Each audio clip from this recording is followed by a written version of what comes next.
যোৰহাট টিয়ক আৰু মৰিয়নি সমষ্টিৰ 60টা আঞ্চলিক পঞ্চায়তৰ সদস্য পদৰ বিজেপি দলে 49টা, অগপ দলে 9টা, কংগ্ৰেছ দলে 1টা আৰু নিৰ্দলীয় 1টাত জয়লাভ কৰিবলৈ সক্ষম হয়। জনাইছো এই মুহূৰ্তৰ big breaking news. Jorhat Teok আৰু মৰিয়নি সমষ্টিৰ 60টা আঞ্চলিক পঞ্চায়তৰ সদস্য পদৰ বিজেপি দলে 49টা, অগপ দলে 9টা, কংগ্ৰেছ দলে 1টা আৰু নিৰ্দলীয় 1টাত জয়লাভ কৰিবলৈ সক্ষম হয়।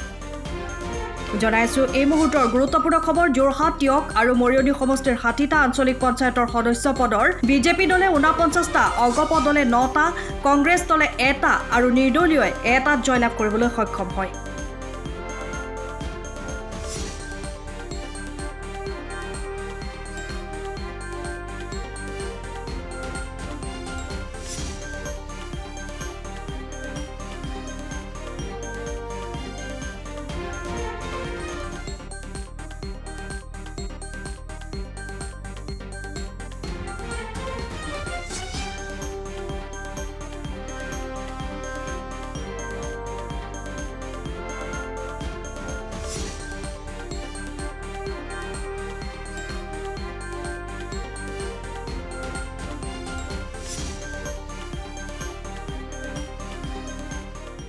সময়ৰ খবৰ সময়ত পাবলৈ ফলো কৰক টাইম অফ আছাম।